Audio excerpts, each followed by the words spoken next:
Hi everyone. तो आज की हमारी ये वीडियो रहेगी स्पीच के बारे में। बहुत सारी क्वेरीज आ रही थी कि हम अपने बच्चे को स्पीच, अब उसके कुछ एक शब्द हैं, मैं उसकी वोकेबलरी को कैसे इंक्रीज़ करूं, मैं उसको आइडेंटिफिकेशन कैसे कराऊं, कलर की आइडेंटिफिकेशन कैसे कराऊं, उसको शेप्स की आइडेंटिफिकेशन कैसे कराऊं, नए वर्ड्स उसको कैसे सिखाऊं। साथ में एक और चीज़ होती है कि वर्ड्स तो वो सीख रहा है बट उसको identification is poor. He knows he can speak square, circle and everything, but वो रिकॉग्नाइज नहीं कर रहा कि ये स्क्वायर है और यही सर्कल है। तो उसके बारे में हम जानेंगे। और मैंने एक सीरीज़ ऑलरेडी बनाई थी पहले, स्पीच थेरेपी एट होम, जो कि नॉन वर्बल किड्स के लिए थी। कि अगर आपका बच्चा नॉन वर्बल है, उसकी साउंड्स भी नहीं है, तो हम उसको घर पे स्पीच थेरेपी कैसे करा सकते हैं ताकि उसकी साउंड्स और कॉन्सोनेंट साउंड्स इनिशिएट कर सकें हम। तो पहले आएगा वो चीज़। अगर आपके बच्चे की साउंड्स भी नहीं है तो प्लीज़ आप स्पीच थेरेपी एट होम वो सीरीज़ देखिएगा, उसका लिंक मैं डिस्क्रिप्शन बॉक्स में डाल दूँगी। तो अब हम बात करते हैं कि बच्चे की ऑलरेडी कुछ एक वर्ड्स हैं, 5-6 वर्ड्स हैं, अब हमें उसकी वोकेबलरी इंक्रीज़ करानी है। तो सबसे पहले इंपॉर्टेंट चीज़ रहती है जो स्पीच थेरेपी में, वो होता है क्योंकि ऑटिज्म में बच्चे आर विजुअल लर्नर, तो हमें ये फ्लैश कार्ड्स बनाने होंगे, बहुत सारे फ्लैश कार्ड्स। जो आपको सिखाना है उसको फ्लैश कार्ड्स बना दीजिए, तो उससे आप ये एक्टिविटीज़ कराइए। तो फ्लैश कार्ड कैसे बनाते हैं इस पर भी ऑलरेडी मैंने एक वीडियो बनाई हुई है, जिसका लिंक मैं डिस्क्रिप्शन बॉक्स में डाल दूंगी। अब बात करते हैं नए वर्ड्स कैसे इंट्रोड्यूस कराने हैं। आज मैं जो इंट्रोड्यूस करा रही हूँ वो है व्हीकल्स। जब भी आप कोई चीज़ इंट्रोड्यूस करा रहे हैं, मेक श्योर कि आप बच्चे के आई लेवल पे बैठें। वो फ्लैश कार्ड या वो पिक्चर आप अपने आई लेवल पे, बच्चे के आई लेवल पे और अपने आई लेवल पे लाकर रखें और उसको दिखाएं, ताकि वो आपको भी आई कांटेक्ट दे रहा है, वो इसको भी नोटिस कर रहा है, तो उसकी जो नोटिस करने की कैपेसिटी है वो इंक्रीज़ हो जाती है। आप 1 time left, 1 time right, up down करके 3-4 टाइम्स वो चीज़ बोलेंगे तो बच्चा जल्दी रिसीव करेगा। तो उसके बाद आपने ये कार्ड टेबल पर रखने हैं। This is scooter, this is This is car.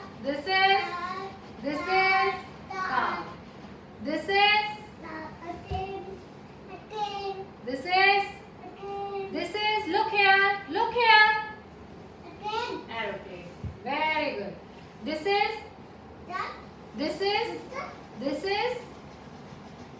ये क्या है? एरोप्लेन। Very good. उठा के दो। Thank you. कृष्ण कार दे दो। Very good. कृष्ण एरोप्लेन दे दो। Thank you. ट्रक दे दो। Very good. अगर बच्चा नॉन वर्बल है तो आपने क्या करना है, कृष्ण स्कूटर दे दो, तो वो कार्ड उठाकर आपको दे देगा। He will not speak. अगर बच्चा वर्बल है, he will try to speak. आपने उससे वो चीज़ मांगनी है, वो कार्ड उससे मांगना है, जिससे आपको भी पता चलेगा कि उसकी अंडरस्टैंडिंग उस चीज़ के लिए कितनी आ रही है। क्या वो बच्चा उसको आइडेंटिफाई कर पा रहा है, क्या वो बच्चा आपकी कमांड को फॉलो कर रहा है कि मुझे दे दो, तो क्या उसको समझ में आ रहा है। तो ये दोनों चीज़ें, जॉइंट अटेंशन, कि आपने मांगा उसने दिया, आपने पूछा उसने बताया, तो वो जॉइंट अटेंशन वहाँ पर है या नहीं है, वो कैसे होगा जब आप उससे मांगेंगे। और जब इस प्रोसेस से आप करेंगे, उसकी अंडरस्टैंडिंग भी डेवलप होगी, जॉइंट अटेंशन भी आएगी। तो आपने उससे बाद में वो चीज़ मांगनी है ताकि वो आपको दे, तो उसकी अंडरस्टैंडिंग भी क्लियर हो रही है। जब आप ये डेली रूटीन में करेंगे, आप मान के चलिए 1 हफ्ता 10 दिन आपको सिर्फ उसको बताने में लगाने हैं। आप मांगेंगे कि मुझे दे दो, तो वो नहीं दे रहा है, तो आपने फिजिकली खुद कृष्णा स्कूटर दे दो, कृष्णा कार, आपने खुद कार्ड उठाया, उससे लिया, उसको हाथ में दिया, अपने हाथ में लिया, तो उसको ये प्रोसेस पता चलेगा कि मुझे इस तरह से देना है। बिकॉज आप मान के चलिए ऑटिज्म में हर चीज़ हमें सिखानी है, दे दो इस आपको सिखाना पड़ेगा। भाई मैं दे दो बोल रही हूँ, दैट मीन्स आपने कार्ड उठाना है और मुझे देना है।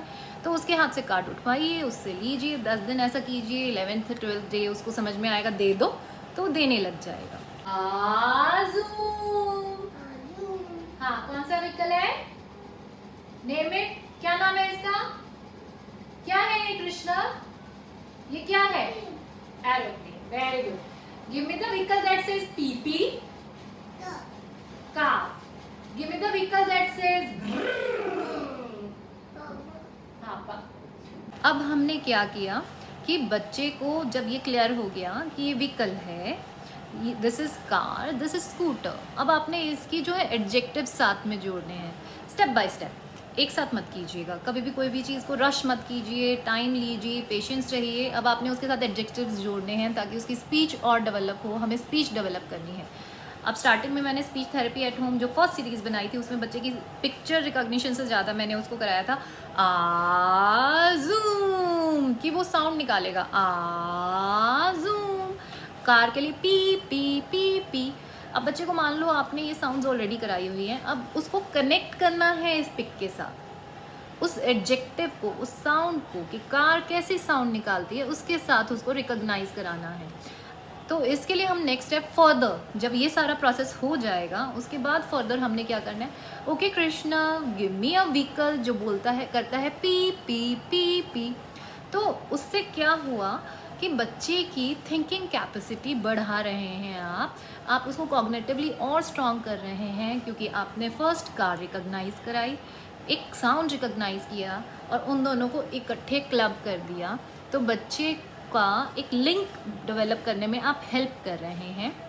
बच्चे की जो कॉग्निटिव पावर है वो आप बढ़ा रहे हैं, ब्रेनस्टॉर्मिंग हो रही है। हर चीज़ को जब इस तरह से स्टेप बाय स्टेप आप रिलेट कराना शुरू करेंगे तो बच्चे की अंडरस्टैंडिंग बढ़ती जाएगी और बच्चा आपको दिन प्रतिदिन ऐसे लगता रहेगा हाँ उसकी अंडरस्टैंडिंग डेवलप हो रही है, ही स्टार्टिंग मेकिंग कनेक्शंस, तो बहुत अच्छा लगता है।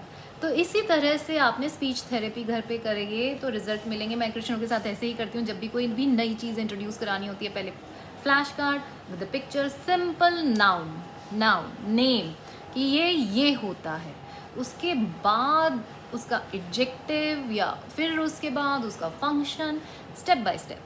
अगर मैं बात करूँ एक फ्लैश कार्ड के सेट पे मुझे एक डेढ़ महीना लगाना होता है ताकि उसकी पूरी कंप्लीट अंडरस्टैंडिंग रहे। ये ना हो कि उसको कन्फ्यूजन हो रही है या मैं नहीं करा पा रही हूँ, वो इरिटेट हो रहा है, मैं इरिटेट हो रही हूँ। स्टेप बाय स्टेप, कभी भी स्टेप स्किप मत कीजिए कि फर्स्ट स्टेप नहीं आ रहा सेकंड स्टेप पे चलते हैं, तो हमेशा स्टेप बाय स्टेप, तो बच्चे को भी इजी रहेगा, आपको भी इजी रहेगा। तो इस तरह से आप डिफरेंट चीज़ें, डिफरेंट कार्ड्स बनाकर बच्चे की अंडरस्टैंडिंग को डेवलप करते रहिए। तो उससे बच्चे की इमेजिनेशन, एडजेक्टिव्स और अंडरस्टैंडिंग, एवरीथिंग रिसेप्टिव, जो हम लोग कहते हैं ना रिसेप्टिव इशू है कि बच्चा समझता नहीं है हमारी बातें, वो कैसे समझेगा क्योंकि हमने स्टेप 1 मिस कर दिया है, उसे यही नहीं पता ये क्या है।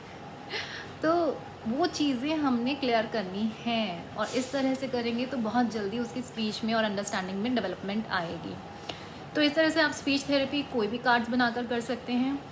आई होप आपको ये पसंद आया होगा। अगर पसंद आया है तो प्लीज़ शेयर एंड सब्सक्राइब करना मत भूलिएगा। Thank you so much.